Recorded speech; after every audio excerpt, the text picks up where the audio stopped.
Jesus, please. So first, it starts with screening and early treatment. First recommendation is for hospitals and health systems. We recommend using a performance improvement program for sepsis, including sepsis screening for acutely ill, high-risk patients, and standard operating procedures for treatment.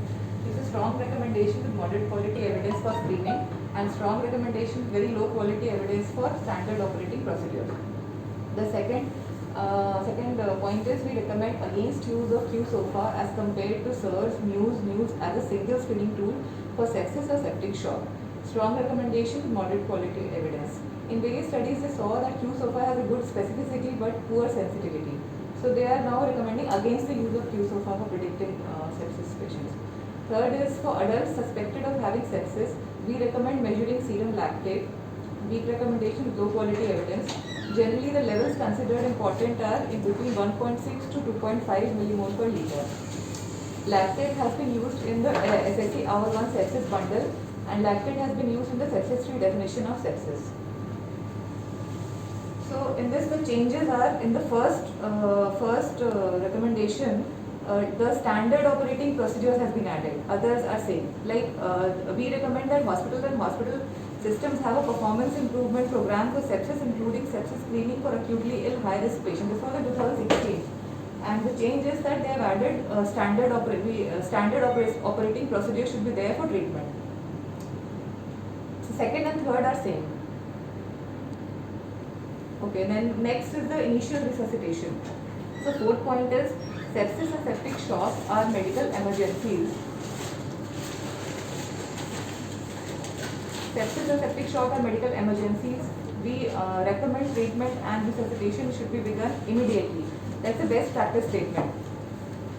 Fifth is for patients with sepsis-induced hypoperfusion or septic shock, at least 30 ml per kg IV crystalloid be given within the first 3 hours of resuscitation. Sixth is for adults with sepsis, septic shock, dynamic measures to guide fluid resuscitation over physical examination or static parameters alone. So after we give the fluid loading initial resuscitation, for continuing the amount of fluids, we have to go by dynamic measures of fluid resuscitation. The dynamic measures include response to passive leg raise or fluid bolus using stroke volume variation, pulse pressure variation, or echocardiography. Seventh point is for adults with septic shock, we suggest guiding fluid resuscitation to decrease serum lactate in patients with elevated serum lactate over not using lactate. Serum lactate should be interpreted considering clinical context and other causes of elevated lactate. 8th point is for adults with septic shock, we suggest using capillary refill time to guide resuscitation as an adjunct to other measures of perfusion. So the points to note in this initial resuscitation are that this 30 ml per kg in process ARISE and PROMISE trials which were done for the after the reverse trial they removed the protocol for the protocolized treatment of resuscitation. They removed it in these 3 trials, process ARISE and PROMISE. They used initial resuscitation fluids with a range of 30 ml per kg. Patients who are admitted in resource-limited settings for dynamic measures of fluid responsiveness, we may use more than 15% increase in pulse pressure in response to passive leg raise for 60 to 90 seconds, where cardiac output and stroke volume is not available. With arterial line only, we can do it. In Andromeda shock study, they showed the use of capillary refill time versus lactate normalization to guide initial resuscitation. And although the results were not statistically significant, but they showed that organ dysfunction was less and mortality was less in the CRT group. So CRT can be used in a resource-limited settings for guiding initial fluid resuscitation. In the process ARISE PROMISE trial, they did not use the fluid of 30 ml per kg. That was reverse trial. They used 30 ml per kg. Then when this process ARISE and PROMISE came, process used initially they used 30 ml per kg. Later on they went to absolute value of 1000 ml per kg, which was followed by ARISE and PROMISE trial. In this we have written the range is around 30 ml per kg. If you take on 60 ml, 60 kg, then it comes to around 1800. So that is too large. That was used in reverse trial. Later on it came to 1000 ml per kg, 1000 ml absolute value. See, I have certain views on this. Basically, if you look at the quality of evidence and the level of evidence, this is all gets iffy. And সমস্যাটা কি হচ্ছে যে these trials are done in the ER.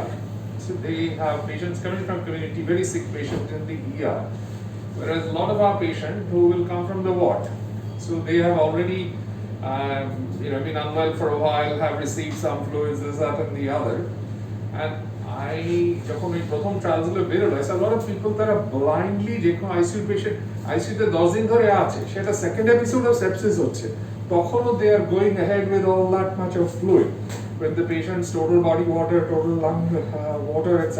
is very high, and it actually causes problems with tissue perfusion, oxygenation.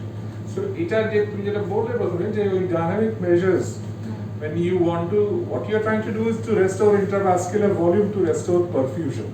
I think you should be guided by those. এখন সেগুলো, if you have, you use the invasive measures. If you don't have, you use some of the non-invasive measures they have suggested. Serum lactate is actually very important. I mean, we don't get it there. I don't know, are you able to do it? কারণ মানে ল্যাবেই হয় না, আইসিইউতে এই মেশিনেই হয় না। So then you're lucky. That is very useful actually. And it is important to demonstrate যে তোমার fluid resuscitation এ পরে যাদের ল্যাকটেটটা কমে যাচ্ছে, that A, it shows you adequacy of your resuscitation, and B, also it prognosticates those patients are going to do better. তুমি যদি intravascular volume dilution restore করার পরেও যদি ল্যাকটেট বেশি থাকে, then you are in a sticky wicket. Right? What was the early goal-directed therapy? In early goal-directed therapy, they were using the SCVO2 mean arterial pressure and CVP, guided fluid resuscitation, in levels, the different steps. So initially they were given fluids of 30 30 ml ml per per kg. kg. They were And done. and they need to have a central anesthesia to measure CVP. Yes. So what was it their goal? To achieve a CVP of? 8 8 to to 12. Suppose the fluid was given, this CVP was achieved, then what next? Next was mean arterial pressure, more than 65, and then SCVO2. Then if More than mean 70. arterial pressure was less than 65, then we went for? SCVO2, If it was less than 65, then what Less was the than next 65. management? vasopressors, Not vasopressors, inotropes. Inotropes. Then Then they checked for SCVO2. So why inotropes, why not vasopressor? Because already the fluids have been given and the sepsis-induced cardiac dysfunction may be there, so they may help. Inotropes may help. Yeah, see, your mean arterial pressure is low, your tissue perfusion is low. If you vasoconstrict in that situation, so you use vasopressor after you've restored intravascular volume and optimized cardiac output. ঠিক আছে? So that otherwise you will end up with more